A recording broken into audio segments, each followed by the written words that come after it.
Good morning everyone. Hello friends, আসসালামু আলাইকুম। It's me জান্নাত। আশা করি তোমরা সবাই অনেক ভালো আছো। আমি অনেক ভালো আছি। তো আজকে আমি তোমাদের সাথে শেয়ার করব আমার এভরি মর্নিং রুটিন। তো প্রতিদিন সকালে ঘুম থেকে ওঠার পরেই সবার আগে আমার আসতে হয় রান্নাঘরে। আর এই তো এখন বাজে সকাল 6:30, আর আমি চলে আসি রান্নাঘরে নাস্তা বানানোর জন্য, কারণ সকাল সকাল তারেক ডিউটিতে যায়। সকাল সকাল ঘুম থেকে ওঠা যে কি কষ্টের, একমাত্র যারা সকালে ডিউটিতে যায় তারাই বোঝে।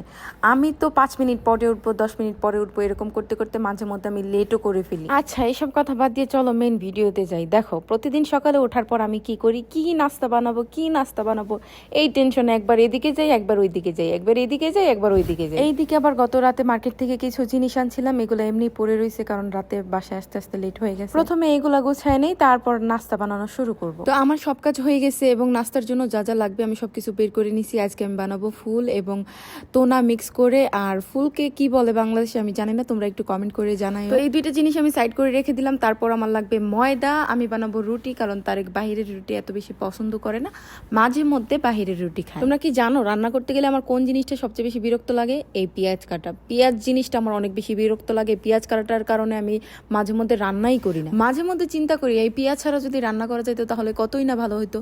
দুনিয়ার সবচেয়ে বেস্ট রাঁধুনি হয়তো আমি হইতাম। সব সময় খালি রান্নার মধ্যেই ডুবে থাকতাম। মাঝে মধ্যে কিছু শেফদের দেখি চোখ বন্ধ কইরা কুচি কুচি কুচি কুচি কইরা একদম এক টানা এক বোল পেঁয়াজ কাটতে ফেলে। কিভাবে ভাই সম্ভব? কিভাবে সম্ভব একটু বলবা?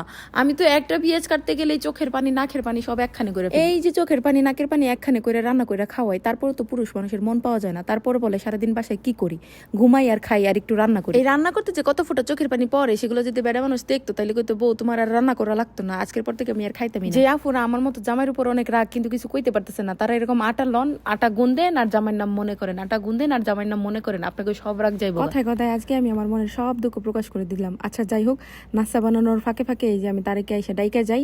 সে তো আমার ডাক শুনে না, সে পইরা পইরা ঘুমায়। প্রথমে ডাকতে ডাকতে উঠতো না, আর পরে লাস্ট উঠতে কইবা হ্যাঁ আমার ডাকো নাই, কে লেগা লেট হয়ে গেছে, এটা এটা ঠিক মতো নাস্তাও করে না, দৌড় দেয়। আমার কি, আমার কাজ হলো তাকে একটু পরে পরে ডাইকা উঠানো। এখন সে যদি না উঠে তার লস, তার লেট হইব, সে বকা খাইবে। এই তো আবার চলে আসি রান্নাঘরে, আর এই জায়গাটা আমি পরিষ্কার করে নেবো কারণ এখানে আমি রুটি বানাবো।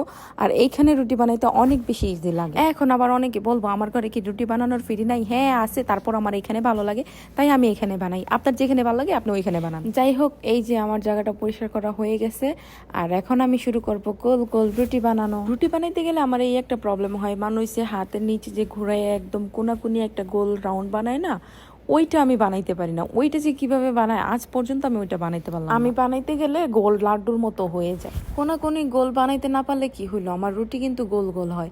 অনেকে গোল গোল রুটি বানাইতে পারে না, বাট আমার রুটিগুলো কিন্তু অনেক গোল গোল সুন্দর হয় এবং আমার রুটিগুলো অনেক ফুলে। কিন্তু এই যে দেখো আমার রুটি বানানো হয়ে গেছে, কি গোল গোল হয়েছে। আর আমি অল্প করে রুটি বানাইছিলাম, মেবি 4টা না 5টা। রুটিগুলো আমি সবার লাস্টে ভাজবো কারণ গরম গরম রুটি খাইতে ভালো লাগে, রুটি একটু ঠান্ডা হয়ে গেলে পরে আর ভালো লাগে না। তো এখন আমি কেটে নেব আমার ঘরে যে যে ফ্রুট ছিল ওই ফ্রুটগুলো। আর সকালবেলা নাস্তাতে ফ্রুট খাওয়া স্বাস্থ্যের জন্য অনেক বেশি ভালো। আমার ঘরে যেহেতু সবসময় ফ্রুট থাকে, তো সবসময় আমি নাস্তাতে কিছু না কিছু ফ্রুট দেওয়ার চেষ্টা করি। তো এই যে দেখো আমার ফ্রুট কাটা হয়ে গেছে। এখানে ছিল 4 রকমের ফ্রুট, সাম্মাম, কলা, পাপায়া, তারপরে আলু বোখেরা, সবকিছু রেডি হয়ে গেছে। এখন বাস রুটিগুলো ভাজবো এবং ফুলটা রান্না করব।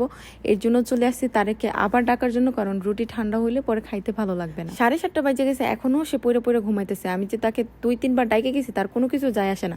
একটু পরেই উঠা দৌড়াদৌড়ি শুরু করবো। আমি চলে আসছি আবার রান্নাঘরে, আর এখানে আমি 2 চুলায় 2টা কড়াই বসাই দিছি। একটার মধ্যে আমি রুটি ভাজবো, আরেকটার মধ্যে ফুল রান্না করব। ফুল রান্না করতে কিন্তু বেশি কিছু লাগে না, পেঁয়াজ মরিচ আর টমেটো। আর যেটা রেডি থাকে ওইটাতে টমেটোও লাগে না, শুধু পেঁয়াজ মরিচ হইলেই চলে।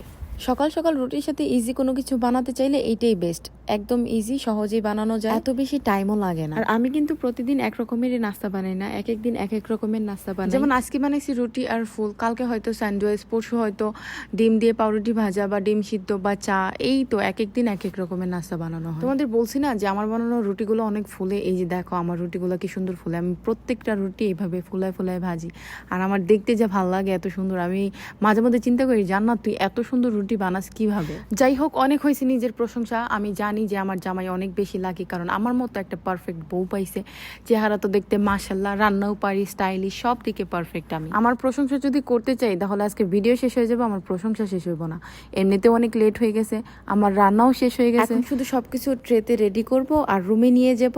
এন্ড সাথে আমি নিয়ে নিতেছি একটু ম্যাঙ্গো জুস। এই যে দেখো, আমি যে 1 ঘন্টা লাগায় নাস্তা বানাইলাম, কি ফায়দা হইলো। এখনো সে ঘুমাইতেছে। আমি রুটিগুলো সবার লাস্টে বাচ্ছি যেন রুটিগুলো ঠান্ডা না হয়। সে পইরা পইরা এখন পর্যন্ত ঘুমাইতেছে। তারপর আমি বলছি এখন কিন্তু তোমার আর ডাকবো না, তুমি পইরা পইরা ঘুমাইও, পরে লেট হলে আমাকে কিছু বলতে পারবা। ফাইনালি সাহেব উঠছেন এবং বলতেছেন অনেক লেট হয়ে গেছে, তো আমি এখন নাস্তা করব কিভাবে, থাক এখন নাস্তা করব না, চলে যাই। আমি আগেই বলছি না, লেট করে ঘুম থেকে উঠে এইসব কাহিনী করব। প্রতিদিন সেম কাহিনী করে, নাস্তা করে না ঠিক মতো, দৌড় দেয়। আর এই যে দেখো, আমি ফ্রুটগুলো নিয়ে পিছে পিছে দৌড়াই, যদি পারি 1 পিস খাওয়াই দিই, আর না হইলে কি আর নাস্তা না করে চলে যায়। আমি যদি নাস্তা না বানাই তারপরেও চিল্লাই, আর নাস্তা যদি বানাই তাহলে ঠিক করে খায়। প্রতিদিন এত এত নাস্তা বানাই, সব নাস্তাগুলো এইভাবে থেকে যায়, মাঝে মধ্যে একটু একটু খায়।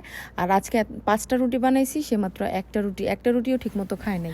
আর এই যে ফাইনালি তার যাওয়ার সময় চলে আসছে, সে চলে যেতেছিল, আর আমি তাকে ঘাট ধাক্কা দিয়ে বের করতেছিলাম যে আমি এত কষ্ট করে নাস্তা বানাইছি, তুমি ঠিক মতো খাও না। হয়তো মনে করতেছো যে ভিডিওর জন্য আমি তাকে নিচে ছাড়তে আসছি, না, প্রতিদিনই আমি এইভাবে নিচে আসি, সে আমাকে এইভাবে বাই বলে চলে যায়। দেখো আমি ভিডিও করতেছি, এদিকে সে আবার গাছেতে ফুল পাইরাই না আমাকে দিতেছে। আর এই যে এটাই হলো আমার প্রতিদিন সকালের রুটিন। প্রতিদিন সকালে এইভাবে আমি উঠি, নাস্তা বানাই, তাকে খাওয়াই দিই, আবার তাকে বাই বলি।